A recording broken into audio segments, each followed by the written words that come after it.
So we have people from all over the world joining us for tonight. And I would like to take a moment at the start to acknowledge the traditional owners from around Australia and pay respects to our elders past, present and emerging. I extend this acknowledgement to all Aboriginal and Torres Strait Islander people who may be joining us today. And my co-host tonight, Danielle Stein-Fairhurst, who's joined us. She is a financial modelling trainer, author, consultant, LinkedIn extraordinaire. She has a LinkedIn group, and she always reminds me how many people it is, but I think it might be up to about 50,000 now. And she's running webinars all of the time on financial modelling and keeping us all up to date with the latest developments. So we're very lucky to have her co-host this Queensland Financial Modelling discussion group with us. And she'll be introducing our presenter tonight. So I'll hand over to you now, Danielle. Thank you. Thanks, Jessica. Danielle Stein-Fairhurst joining you from lockdown Sydney. So I'm in Sydney and I have been for quite some time now. And it's my pleasure to introduce Andrew Berg tonight. Andrew, actually, we hosted him a few weeks ago on YouTube, and he ran a session on to err is human, but to is err is never okay. Yes, it was a very popular session. So we are going to be following on from that at the session tonight. So Andrew has been a partner at ClayMatter, a firm specialising in financial modelling in Excel for the last 3 years. He is that person who thinks that talking about Excel during dinner parties is not just acceptable, but interesting. Yes. Andrew has spent the last decade focusing on building and reviewing Excel models. He has delivered training all over the world, and today he's going to be sharing some of the tips he's learnt to build better, faster, and error-free, or at least error-lite, financial models. So take it away, Andrew. I can't wait to hear what you have in store for us today. All right. Thank you very much, Jessica and Danielle. I really appreciate the opportunity to be able to present my thoughts on this and change the world in my image when it comes to error checks. I don't know, Dan, if you're out there. Danielle will know, but there is no universal agreement about some of these things, but I look forward to trying to get the world to think like me. So yes, as Danielle said, I've focused on Excel a lot. So I kind of say I've made all the errors. Well, probably not all of them, but a lot of them. So now let me see if I've got to share my screen. So let me do that. Screen 2. Share. So if you can just confirm for me, Danielle, just get yes. All right, fantastic. So yep. we're up to the presentation. I always tell everyone I can do Excel very well. The rest of the tech is a bit of a mystery to me. So here we go. So yes, Danielle sort of went through it there. I've last 3 years in ClayMatter. We specialise in financial modelling, but before that, I've done a whole bunch of stuff. Government departments, investment banking, the professional services firm, all those sort of things. Done all kinds of models. So done the investment banking, the consulting, corporate finance, structured finance, actuarial analysis and ratings. So I was lucky / unlucky enough to be in the rating agency investment banking world when we had the GFC. So I kind of say I was on the side that semi-caused it with those wonderful rating models that allowed all of those collateralized debt obligations to be rated AAA before they collapsed into nothingness. And then on the investment banking side, if we dealt with the outfall. But that's my background. I kind of say, if you want to be a real Excel aficionado, you've got to have some nerd qualifications. So I was the New South Wales Amateur Scrabble champion. I pursued table tennis as my sport of choice. For someone who's 6'4", I picked literally, other than that, or being a jockey, the only sport where being tall is of absolutely no advantage and probably a disadvantage. Got to 3 Australian championships, had fun, got thrashed in all of them. Are you going to hold out to the Home Olympics? We might have a Home Olympics in 10 years. You've got to hold out till then.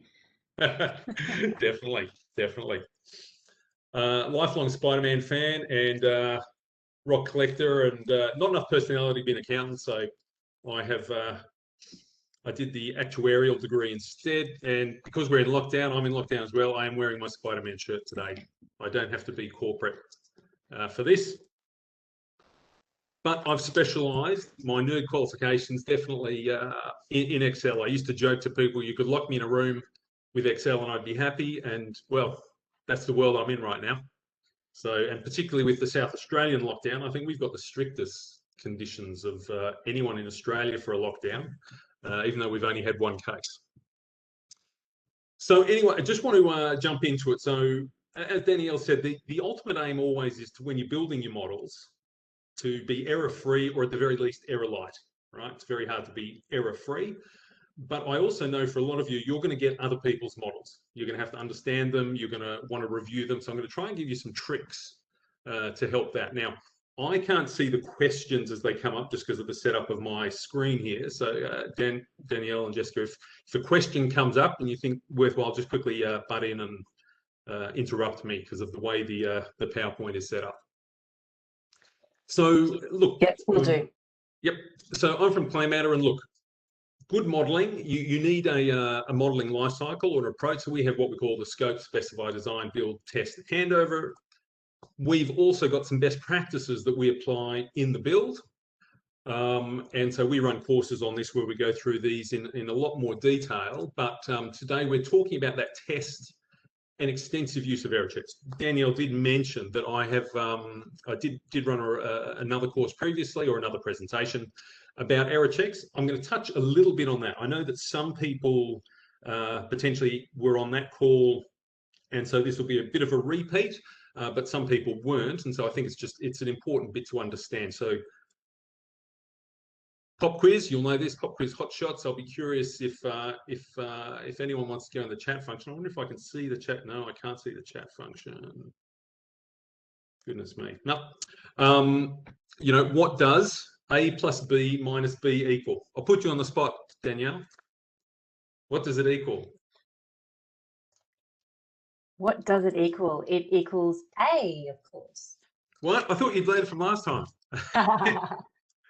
Right, so obviously, Danielle knows it's a trick question. It depends. And the reason I bring this up is that in Excel cannot do algebra. So I won't go through it here. You'll have to take my word for it. But the key point of this is in Excel, you can't check for absolute equality. The reason I raise that is one of the things with error checking is I've seen people spend a lot of time looking for errors that don't exist. Because they set up a check, does my balance sheet balance? And it says, no, it doesn't. And away they go looking for the error. In Excel, you cannot check if things are exactly equal. You can only check if they're really, really close to each other, right? So that's just a bit of an intro to a few things you'll see as we go through. All right, so let's say you've got some error checks and you've avoided that. We're now in that testing phase. Remember I said we've got the scope, specify, design, build, test, and handover. So that's part of the building the model that we do.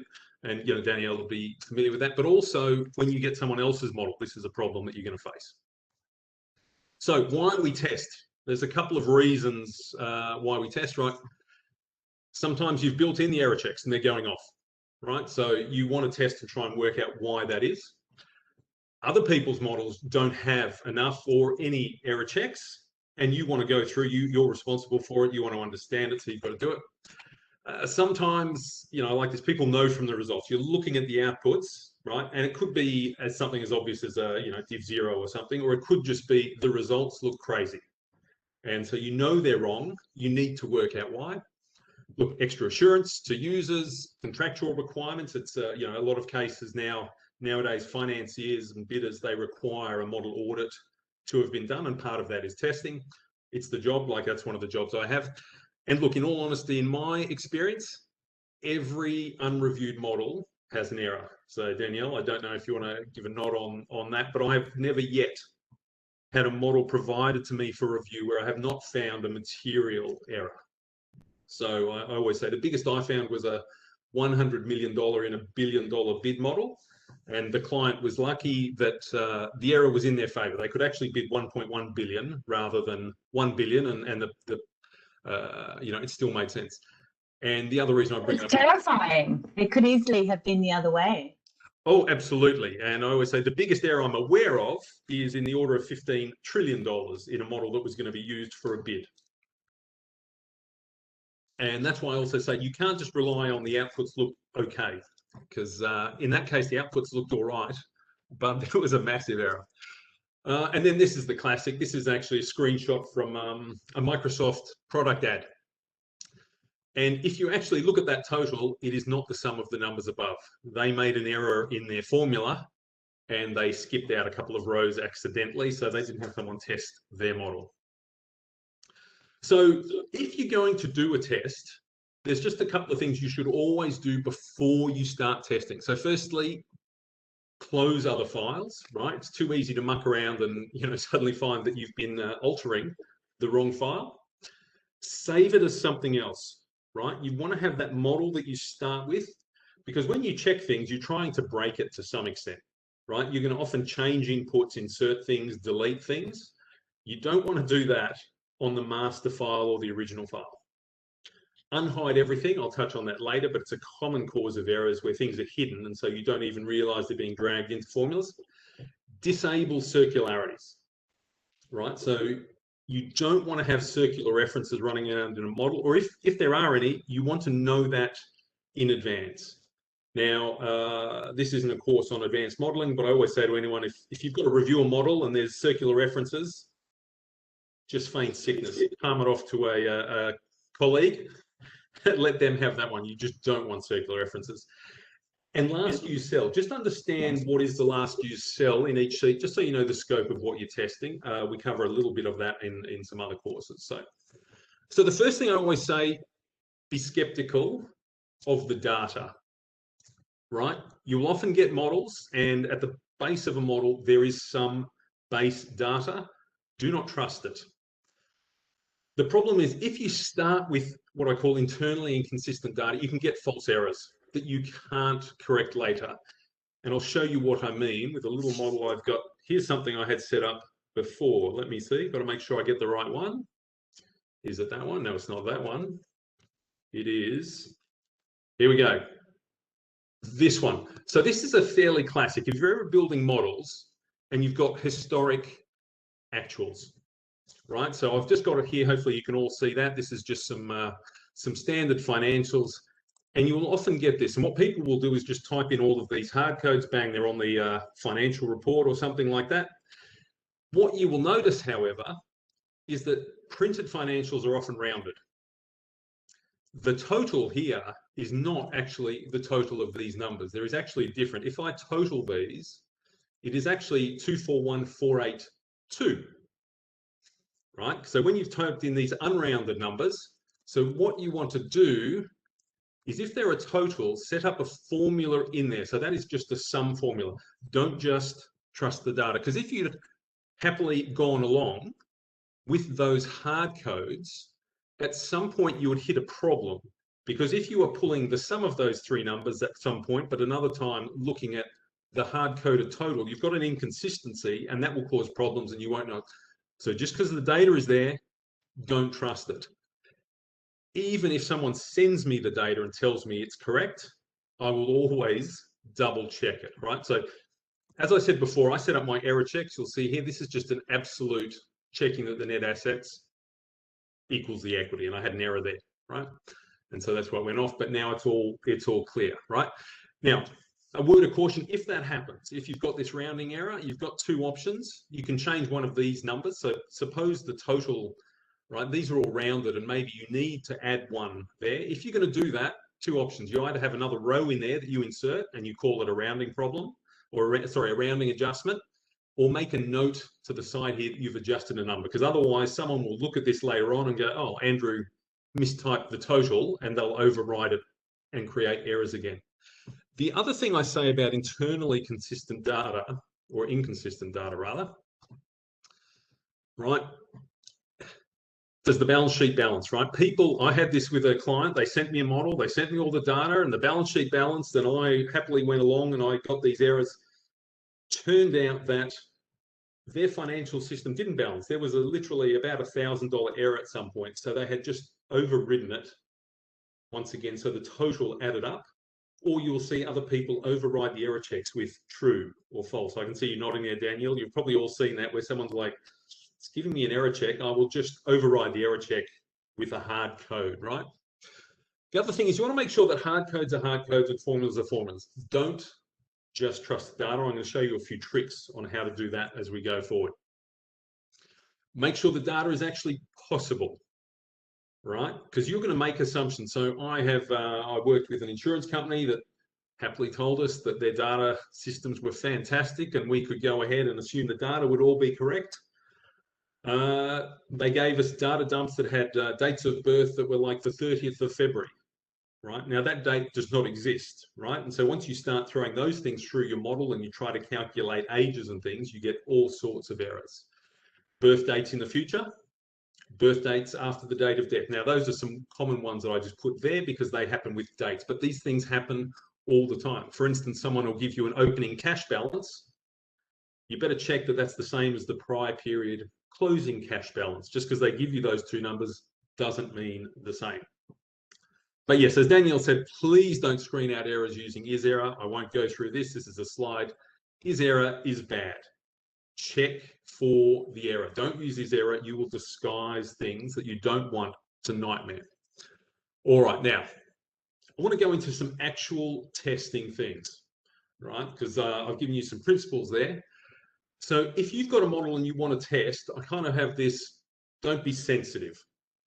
Go big or do nothing, right? So sensitivity analysis is an important part of modeling or analysis, right? That's where you say, what happens to the valuation if the WACC goes from 8% to 7.5%, or if the tax rate drops from 30 to 28.5%, right? Those are important questions that your model, should answer. Now, I'm giving some, examples that often relate to three-way financial models, but this principle applies to any model where you are calculating something, right? But what I say is when you are testing a model, don't worry about sensitivity analysis, right? There is no point changing the tax rate from 30% to 28% and then looking at the outputs to see if it works, right? You're not going to be able to say, oh, that should have been $3,847,056 and it's come up with $3,847,000 even. Something's wrong. No, you want to throw in a big number. You want tax rates of 100% or 0%, right? You also want something big. So for instance, if I want to check that my timing is right and I'm doing a cash injection in a model. So you've got equity injections. There's no point saying, oh, what happens if I put in $5 million instead of $3 million? No, I will change the input to $50 quadrillion. Now, what will happen is that number is too big to be displayed on Excel. You'll see all those hashes. But I will know from looking at it, well, I've put that in. The model should be applying this in the year 2040. I can go and look at my outputs, and I should see that in the year 2040, all of a sudden my numbers explode. And I can see these hashes filling up the screen, or the numbers go so big, right? That is really obvious to see. If you change it from 3 million to 5 million, it'll get lost in the fact that you've got so many other things. And then the other valuable thing is zero or nothing, right? Once again, you can't easily work out if something has moved a little bit and you go, oh, it's moved a little bit up or down. Oh, that's right. Well, is that really right? Is it other things? But if something is meant to be zero or not zero, that is very obvious, right? So particularly if you format your numbers so that zeros come as the dashes, right? And numbers that are rounded to zeros come as 0.0, right? So for instance, in here, so what I want to show you here, this is a classic one. I've got my income tax expense in a model here, right? Now, there's my income tax. So a very simple way to test if this model is working. So a couple of things, I can go through and do each formula, but one thing I would do, you'll see here that I've got the inputs. I'll go to my tax. There's tax of 30%. Now, as I said, if I change the tax from 30 to 28.5, so firstly, Danielle, Jessica, can you remember what the tax was before? Can you remember the tax payable in any of those years? Did you change it? Well, No. can you remember what the value was? So when I change this to work out if it's changing the right way. No, I can't remember what it was. No, right? So you're now here going, oh, okay, well, I could go back, I could write the number down, I could look at, or I can just do a tax rate of 0. Then what should I see? If I put a tax rate of 0 here, when I go back, I should see a 0 tax amount. Well, that is very easy to determine, right? I'll quickly go back, I'll undo it. The other one is 100%. If I do a 100% tax, what will happen? Or what would you expect? All of your profit will be taxed. It'll be equal to the profit. Yeah. Exactly. So let's go and have a look. And what you'll notice here is that my NPAT is not 0. That is an obvious indication of an error. If I quickly go in here, you'll see that what I've done here is it's the sum of profit before tax and finance costs. Oops, that's an error. I quickly delete that, copy that across, and you can see I've now got 0 as it should be. So as I said before, if you change the 30% to 28, right, even if you were looking at the magnitude saying, oh, the tax has gone down, that makes sense, right? You wouldn't be able to look at those numbers and go, hang on, 30% of 502,000 is 156,000 and 28% should be this, right? Because the thing that was in there was this very small number. So go big, hundreds or zeros. Don't worry about changing. So now that once you begin comfortable with the model, if someone says what happens to the value of my company if the tax rate goes from 30 to 28, you'll be able to do that. So I'm just going to quickly go back to my front and I'll just put it back to 30%. I like how you're doing the 100% check as well, because the 0 is not going to pick up everything that the 100% check would. It's not testing that it's pulling in the right numbers. Exactly. So you want to do both 0 and the 100%, or for other things, like I said, for a cash injection, $1 billion or $1 trillion, right? Something really big, or also 0 and make sure that nothing happens. We've got a question that's come in for you, Andrew, before you move on to the next one. Sure. I have a startup model and the balance sheet isn't balanced. What do you propose to check it for testing and error correction? So where would you start when it's not balancing? And I think many of us have been through this, pulling our hair out late at night when something's due and the balance sheet doesn't balance. So where do you start? Fantastic, right? It's almost, now I did not plant that question because those are literally, I'm about to go through some of those things, right? So I talk about some magic numbers when you're testing models. So as I said, 0. It is much easier to see a 0 from a non-zero than try to work out differences.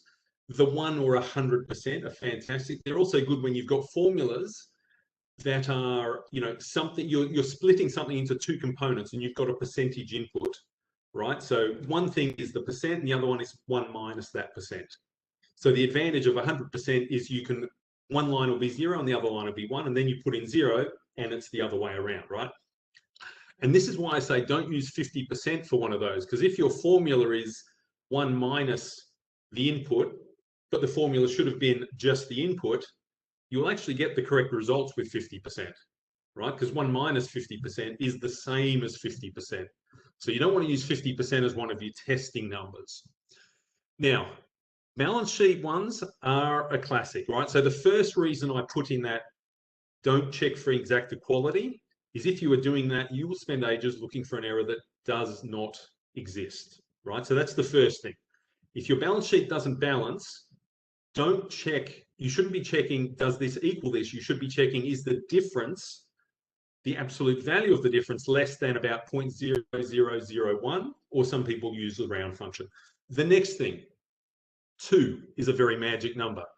If you have a sign wrong in a model, what you're actually looking for is double. So you see here, I've got a balance sheet that's not balancing, right? So what I've got here is my error checks going off, and you'll see here, the difference is 5070.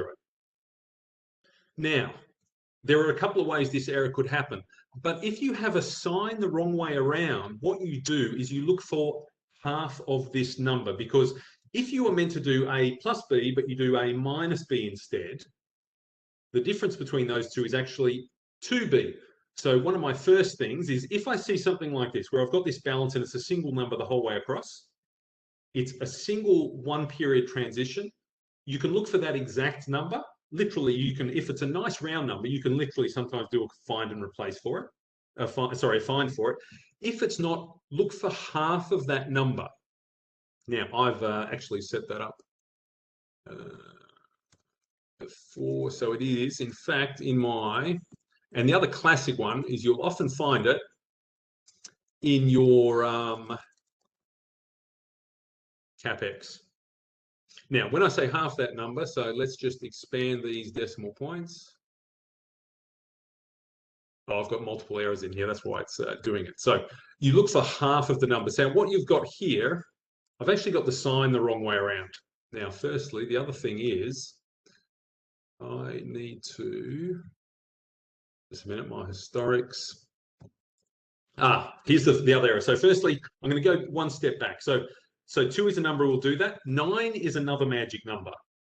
So here's an error that I've got going off, and you'll see the difference here is 18. So Jessica, going back to the question that was asked, magic number is 9. If you are dealing, and you will often deal with historic financial statements where you've got numbers that have been typed in or brought in. Now, in this day and age, it's often that they're electronically transferred in. But if anything is typed in, and you see a difference that is an exact multiple of 9, right? And if I expand this, you'll see what you've done is you have transposed some digits.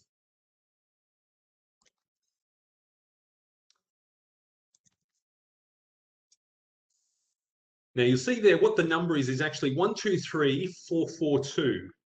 If someone typed that in and they accidentally typed in 123424, so all I've done is transpose those last 2 digits, 42 to 24, the difference is 18. Now this is just a quirk of base 10 system that we do. If you transpose any 2 digits, the difference will be a multiple of 9. So if I ever see a difference and it is exact multiple of 9, I am 99% sure that someone has transposed. And I'll just show you up here. So you'll see how here this is 701.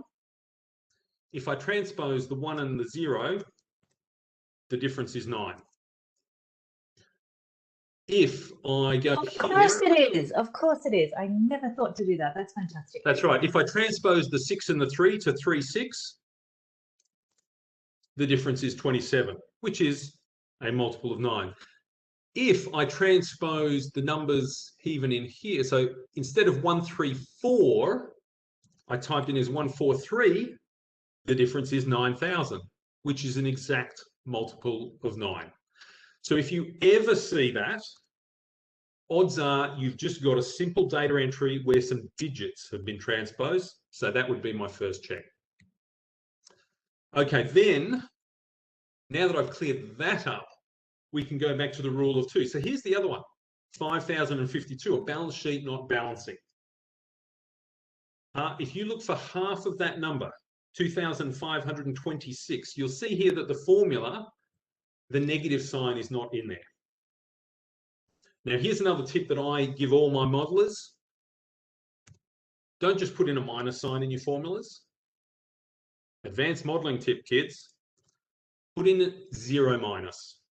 Now, this one I got from Alex Gordon, who won the first ever Financial Modeling World Championships. If you just have a minus in there, and it's even harder because you're looking on a screen, that negative sign, now that works, right? It's mathematically, it's the same, but it's very hard to see that minus right next to an equal sign. If you type in 0 minus, and this is effectively the only time I do extra typing, mathematically, you've got exactly the same result, but it is very obvious when you look at the formula that the sign has been reversed, right? So you will see here that that has reduced it, and that was because the error was double. So if you see something, you look at halving it. Now, a lot of these tricks, there's combinations, right? So often you have multiple errors, so it won't be exactly half, right? So if I can't find those, that's where I start going back and I use the rules of the 0 or the massive numbers to just see if I've got some timing issues. Right, so let me just go back in here.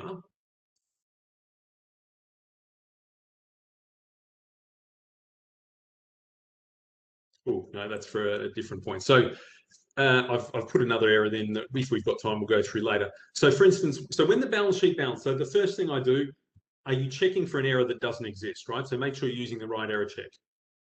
Is your data internally consistent, right? Because if someone's provided you with data and you are assuming, you take, in one case, you take the given opening balance, but in another case, you take the given closing balance from the prior period.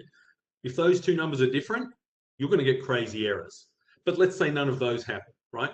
Then I start looking for these halves, or apply the 0 or the 100%. If that doesn't work, I apply the big numbers on some of the inputs to see they're happening. If that doesn't work, and this will happen in yours, you start zeroing out the lines, right? Because you, once again, so for instance, I will put my growth rate, right? If someone's putting your growth rate as being 1% on the prior year, I'll put in a negative 100%, because what will happen to my sales? They all go to 0. Then I can quickly look at my P&L. If my sales line is not 0, in that very first year I put minus 100, I know there's a problem. Now, often what you'll get is that people have linked to the wrong column, or they have an inconsistent formula, right? So what I'm going to do now is I'll show you a few things. So this is what I like to call the fast and furious testing. So do either of you know which Fast and Furious movies those are? Anyone in the chats? Must be a few people in the chats who know. I think you know better than to ask me. No idea. So, I thought you only talked about Excel. You're throwing in a lot of other things here. Jeez. well, so this is that quip about talking about Excel at dinner parties is true. My wife tells me before we go and meet new people, I'm not allowed to bring up Excel because no one else cares. I invariably bring it up at dinner parties. Invariably, there's someone else who calls me later and goes, "Look, I'm doing my Final Fantasy football thing, and you know, I need something." But look, most people, I get it. Excel might not be their thing. You've got to throw in these memes, otherwise it's very boring. And look, I like the Fast and the Furious movies, not as movies. I've literally only seen about 2 of them. But it's all right, Andrew. We're all here because we love Excel. But you're in a safe place. That's right. But I like them because they've got the F there, right? So Excel has actually given you a lot of ways to help. So when you're doing the testing on the model, right? So F2 for precedence, F5 for go to special. And this is what I'm going to give you some hints that a lot of people don't know when it comes to examining models to work out differences. F9 to calculate, right? So what I'm going to do is I'm going to jump into a little one here. Now, this is a little bit hard to see. Right now, it's not important that you can see the numbers. What I want to give you is some techniques, right? Now, this isn't a balance sheet, not balancing, but the principles apply, right? So for instance, if you've got a good model, your formulas should be consistent across the rows. Now, there's specialist tools that can do this, but Excel can always tell you this as well. So if you'll see here, so the first thing I like to do, I select this. What was the second F key there? Can you remember? F5. F5. F5 is a fantastic key. Now, F5 is go-to. So if you're ever looking for a cell address, you can literally now type in A4876 and it takes you there. But there's this wonderful special down here. If you go to special and then you go to, in this case, I'm going to choose constants and press OK. What Excel does is it highlights all of the constants. Now what I do is I just go up. I'm going to highlight them. So the first thing I would do is look at this and go, well, is this what I expect? So one of my first concerns is that this is the total line, but it's got hard codes. Now, so sorry, Andrew, does constant mean when you're looking for it, does that mean that it's the same, the formula is consistent, or what's it? No, that's a different thing that we're going to cover. So constant means it doesn't have an equal sign. It is an actual value. Oh, okay. So if I go into this cell, it's a bit hard to see, but up there, it's actually a number. It is not a formula, right? So yes, that is a worry. Another way you can do it is if you select all of this. Now, there's a few ways you can do this that I check, depending on what I'm doing. So once again, it's hard to see, but down the bottom, if you ever select a whole range of cells, you can see down the bottom of the Excel screen, it gives you a whole bunch of info down here. And you'll see how it's got the sum, 82468. If I do Control R, what Excel should do is copy that formula across. If I do Control R, it goes across, and that result changes, I know that there is something inconsistent here because it should not change if that formula was there. But I've also know that there's an inconsistency. But if we go to F5, we go to our special, there's actually row and column differences here as well. If I go column differences, it says no cells found, but I'm in a row. If I go to F5, special, row differences, oops, it's because they're hard code, sorry. I'm going to put in a different error. So let's put in, let's say that this sum only went to here, right? If I now go in here, I go F5, special, I can never remember if it's a row difference. You'll see, once again, it's highlighted. I'll just go up here and I'll put them in. What it said is that you selected this first cell. You asked me to compare it across the row to tell you if there is a different form, and there are. All these ones are different. That's an indication of an error. So if I looked at this formula, remember the other key is F2. So what I like is if I just press F2, it brings up this nice blue box that shows me what it is. So for instance, if that happened to go to there or it was down there, the F2 instantly shows me it's wrong and I correct it. So for instance, in this case, I go, that's the right formula. I'm going to copy it across. There we go. I'm more comfortable. So I might look at all these and I go, is that really what I want? So going back to your question, so the first thing I would do is I highlight all this and I say, right, what are hard codes and what are formulas? Now, I've done the hard codes there. So once again, I'm going to go back here. I'm just going to go Alt-HH-N to get rid of my highlighting. I'm going to use my F5 again, special, formulas. It's now highlighted all the formulas for me. I'll just put a color on them. What I can now do is I can go through and check these formulas, right? And once I'm happy with them, I can clear them. So for instance, here, it was a sum. I know that it's all the same. I can get rid of the highlighting. I can go in here, right? And oh, that's a strange formula, right? So I might look at that and go, well, there's a problem there. It's referring to something strange or something that it shouldn't, right? So that's the F2 key combined with the F5 key. So let's look at it and it's meant to only be the prior one. I will get rid of that, copy it across. Look at this one. Now, remember I did the F5 and I said, is there a difference here? You can also do that by using Control /. So there's shortcut keys for everything, right? So I actually can do this much faster or with specialist software. So I would be going through and checking all of my formula. Now, the other thing is you might find that, have you ever had these wonderful, you get someone's model and you've got this nice big long formula like this, and you've got a weird result, right? So the other key I mentioned was F9. Now, a lot of people know that F9 calculates your file. Shift F9 will calculate only the sheet you are on. Now, that's really handy to know when you've got some of these massive files that take 30 or 40 seconds to calculate. If you're working in a sheet and you just want to change one or two things and check it, just press Shift F9, it will update the sheet you're in. But the other thing is, if you've got a formula like this, if you select part of it and press F9, it will calculate just that part. So for instance here, if I calculate this, so you can see I've done the sum ifs, I select all that, I press F9, it has calculated just that element of the cell.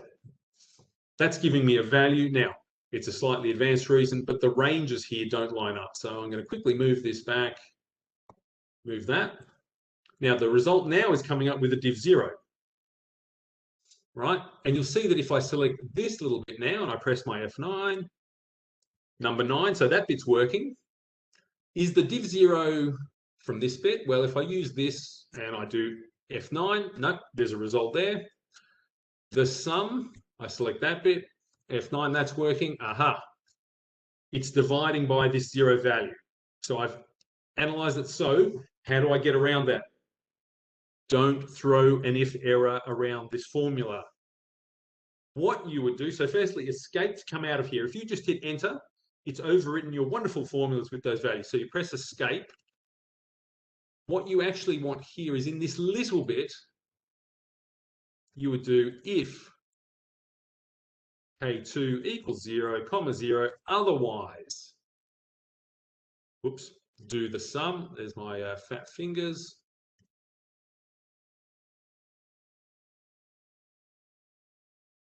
And hey presto, we've got a result. Now, you've got a very strange result here. What's happened? Right? Here's another thing. If you're getting errors, right, sometimes, so remember up here, I referenced, oh, that's referencing, now have a look at that formula. That says take the previous value and add 1 and add that blank cell up above. The result is 51. Now, that you can instantly tell does not make any sense. Remember how I did that F5 to pick values before? And I selected this data. Look at what happens if I select all of this data. I go F5, go to my special, select constants. I'm going to highlight them. You'll notice that this blank cell has come up with red. Have a look at that cell. The value is actually 45. It's a slightly advanced thing, but someone has formatted that so that values don't show. I have received models where people have done this. They've formatted numbers because they want it visually so that when someone prints it, you can't see that number, right? That's the only reason I can think of that they did it, or they're trying to hide some fraud. So when you're doing this, search for everything, because you can look at that and go, whoa, hang on, and quickly apply another formatting there, and you'll find it. And that is actually, in fact, what happened there. That formatting was done to disguise the number. So I'll jump back into the slides. Can I just ask a question, Andrew, on that? Yeah. So you've done heaps of great checks to pick up where things might not be consistent, or there could be hidden things. As a model preparer, so you're picking up these models and testing them. How would you like people to show things so that it's easier to test them? An example is sometimes you can't have a consistent formula across a row for what, you might argue with me about this, but there may be a reason why it's not consistent. That is why I'm laughing. So I will quickly go into...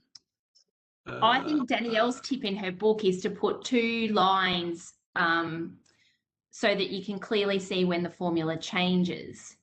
So I've not been able to find a way around sometimes having an inconsistent formula, but I want to have a way to clearly show people that. So okay, so the best way to do that, absolutely. Look, so 2 things. If you are building a model in a calculation sheet, so this is a very advanced, complicated model that I'm building for a client, right? Everything is formatted. All of these formulas are consistent. Like literally, I can take that formula and copy it and paste it there. However, and I can paste it here and here and here and here, but these ones are different. There's a special reason for it. Now, these are consistent across the row, but they're not consistent the whole way. So yes, if that happens, make it abundantly clear. So, and I would do it in 2 ways. So a format that does it, so, you know, a color, and I would also write a comment to the left-hand side, or a note. I wouldn't do a comment because I'm not a fan of comments, right? I would actually write it, and I have done this in models where it's come up and I've said, note there is an inconsistent formula in this row, because otherwise someone will at some point copy it across. Yeah. Absolutely. Oh no, now my model's freezing. I'll go back to the slide. So yeah, in terms terms of the other day, just do it with a border around it. So I think there's a few different ways of doing That's right. it. I think, as Andrew says, as long as it's really, really clear that it's an inconsistent formula.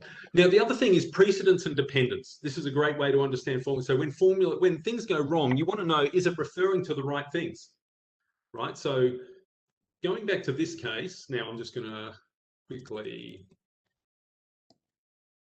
get rid of all of that, right?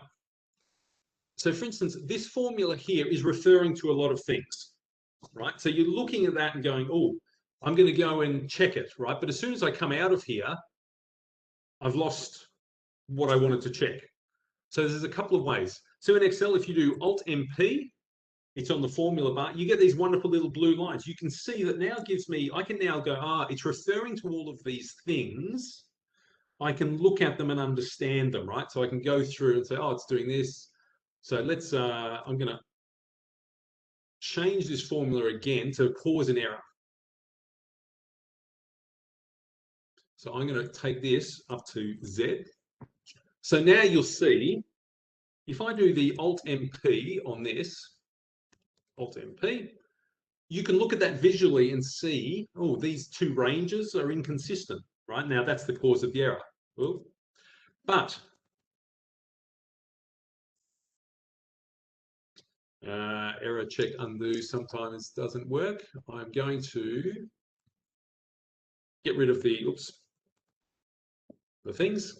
I will quickly bring this back so it's, no, in fact, I'm going to leave it as an error. So the other thing you can do, if you do the control key and the opening square bracket, what this does, it's like the precedents. It has now highlighted everything that this formula references. Now, if I press the enter key, it actually cycles through them. But the other thing is, once again, I can now just highlight them. So when I'm looking at this formula, I can now understand everything that it's referring to and looking at it. Now, this is handy when you've got things that are way up there and you're going, is it picking it up from the right states, for instance, right? So you might be down in row 400 and it's picking up some values from rows 300, 200, 100, right? If you do this control square bracket and just highlight them, you can go up and have a look and you might see that, oh, it's New South Wales, Victoria. It's picking up Victoria and not New South Wales. I mentioned the sum bar below. Now, I want to just do something quickly. Sometimes Excel is not there to help you, right? So I told you about how Excel can't do maths. That's a problem.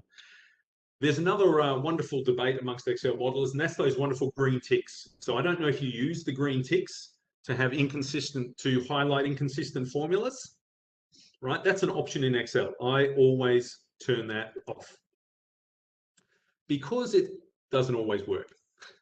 So for instance,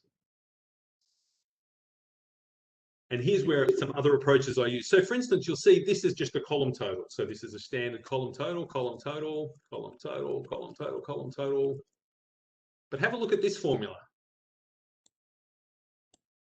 It's different. The green ticks do not identify that as a different formula. Now, I do not know the exact logic Excel uses to bring up those little green ticks, but you cannot rely on it. So a little trick I use. So for instance, in this case, every single one of these is meant to be a consistent formula, right? So Jessica, I'm guessing if someone said, oh, can you go and check all these? Now, this is a simple one, but I've done models and I'm sure you've seen them where there are literally 1,000 rows and there's like 400 of these formulas, right? Now, if you had to check every single one of them, that's a nightmare. You can get specialist software, you can pay someone like me to do it, or you can do this trick. Remember I said Excel gives you that row or column differences? If I do Control Shift backslash, or I'm going to do F5 special, now I think it's row differences. Oops, no, it's column differences because I use the shortcut key. So F5 special column difference. You'll notice what Excel has actually done is selected every cell that does not have that exact formula. But it's also selected the blanks. Now, I don't want to spend my time looking at blanks. I use my F5 again. Special. I select formulas on this limited selection. I will highlight them. Voila, what I found is that those two there are the only ones in this entire column that are not beautiful column totals. I can quickly go in here, and in this case, because it's nice and simple, I press my F2, I can visually see it's wrong. Or if I know that this is the right formula, I can just copy it down. Now that I've got all of these the same, watch what happens when I do this little trick again. I'm going to use the shortcut, which is Control Shift backslash. This has given me all of the column differences. I now do my F5 and I say select all of the formulas that are different. There are none. I now know that every formula in there is exactly as it should be. I can move on. So don't rely on the green ticks. Develop some other techniques that'll help you get through it. Andrew, we had a question come in. Yeah. From Tan.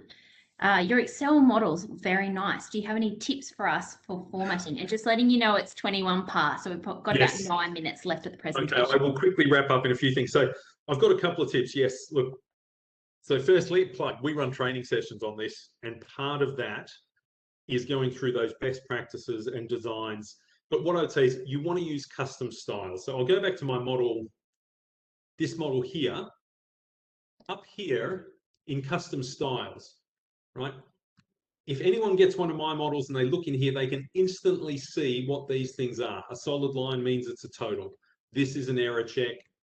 This is a call up from a different sheet, right? So I have created styles that mean that I don't have to individually go in and say, now make the font purple, now make the border dotted, now make the border purple dotted.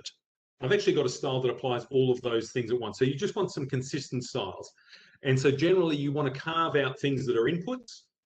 You want to carve out different calculations. You want to carve out things that are call-ups from another sheet.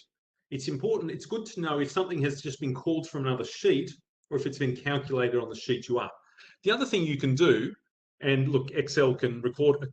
So for instance, if I'm reviewing models, you can record a macro where you just highlight a cell, a color, and you can assign a key. So for instance, I'm going to do it on my screen. Alt W M, but I'll click here for macro. I'm going to record a macro and I'm going to just call it make green. I'm going to pick a key that doesn't have anything, Control Q. Right now, what Excel is doing now is it's recording. So I go to home and let's say, there we go, bright green. I go down here and stop it. You can now go into the code and there's a little bit of code there, and effectively, without too much adjustment, you can, and just look it up on literally Google to change the code, so that now every time you do Control Q, it just makes the cell green. So when you're reviewing models, another thing is you make them green as you've checked the cell. But effectively, you just want some nice, consistent formats that you can apply. Just conscious of time, so I'm going to quickly jump back into the slide. So a picture can be worth 1,000 checks. So for instance, graph it.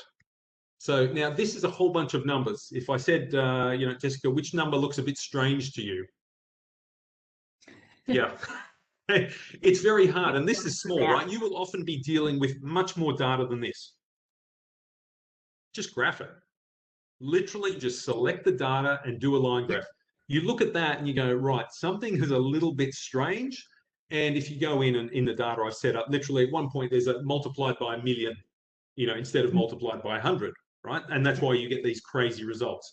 But you can't pick that out in a graph. You can also look at it, you know, and you might see a sawtooth pattern. That shows that you've got something switching in and out, right? Now, add sparklines. Excel has done this. This is a nice little function. So sparklines, Alt NSL is the shortcut, and that just gives you this graphical representation. So once again, as you're looking at data, so for instance, you might be looking at a, you know, a company's, you know, asset balances, and you'll see that there's just this straight line going down and actually going below zero. Then you might go, hang on, that's a bit strange. I'm obviously over depreciating assets beyond zero. Or if I'm in a growth company and I can see that the P&L or the revenue line is flatlining or going down, you might have a sign wrong. We use that one all the time. That will put, so there'll be key P&L and balance sheet items, and or mainly P&L items, and put the sparklines down every one, and we'll definitely pick up errors from doing that, because there's just things that don't look right and you would never see it if you just looked at the numbers. That one really works well. Or I'm going to just give you a quick, now look, a few, you know, very specifics, because you said you hit these issues. So when your balance sheet doesn't balance, look at the difference of differences or the ratio of differences. So before, you would have seen, I showed the numbers, you probably can't remember, but it had this one-off balance sheet number that didn't balance, then it was consistent the whole way across. That shows me that it's a one-period change, and I just need to look at that one period. But if that difference is, for instance, always increasing by a consistent number of 100, then I've probably got some reference somewhere that is picking up a wrong number or multiplying. So once again, I know what to look for if I can see that difference is increasing all the time.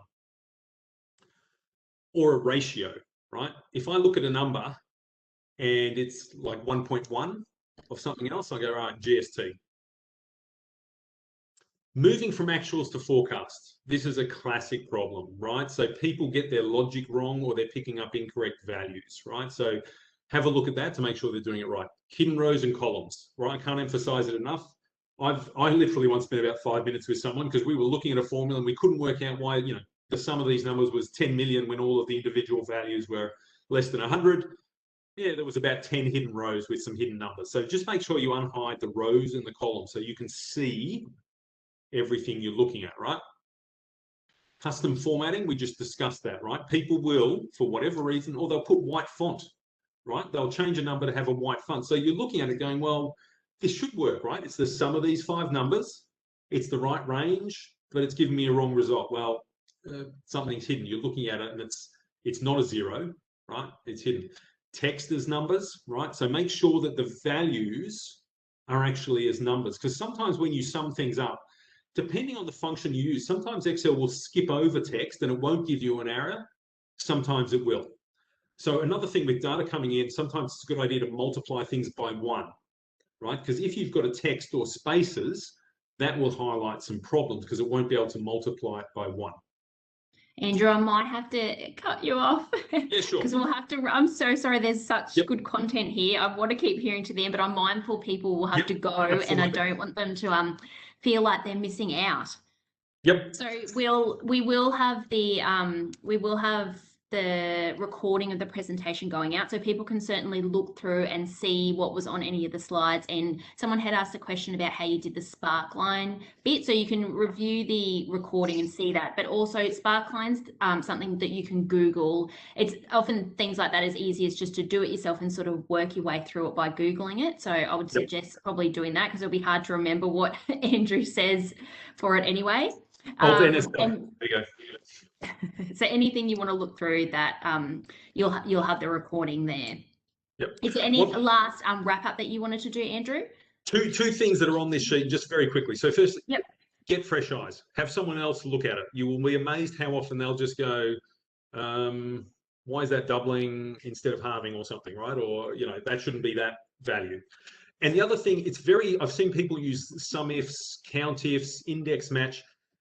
If you've got duplicate row labels and things, if you do a sum if, sometimes you will be doubling up. So it's a classic with a balance sheet where you've got like a line that says other.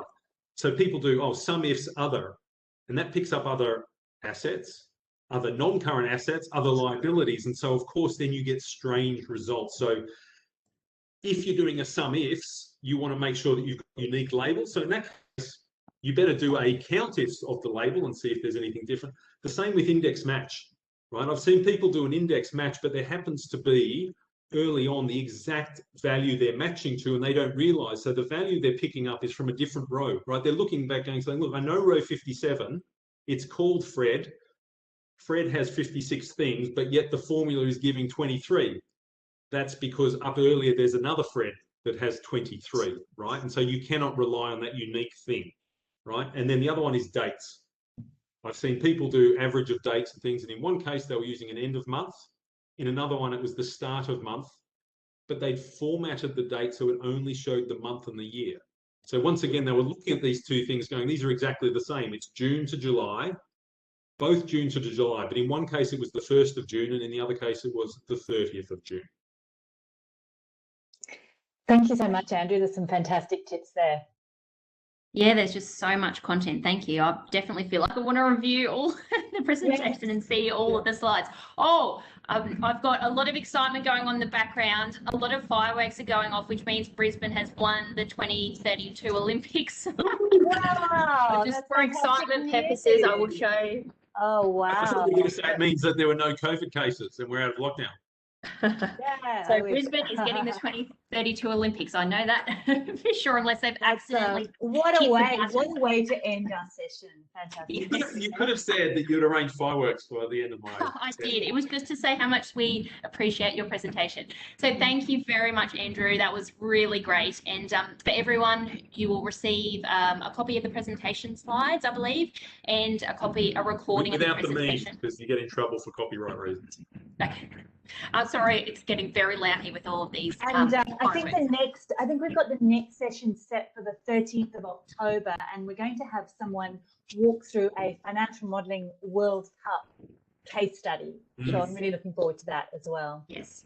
So thank you everyone for attending, and you will also receive an invitation to participate in a survey about. We'd love to get some feedback about the session today. It really helps us in preparing for future sessions. So thank you everyone for attending, and good night. All right, good night. I don't even know how to stop presenting now. My screen's gone funny. That's okay.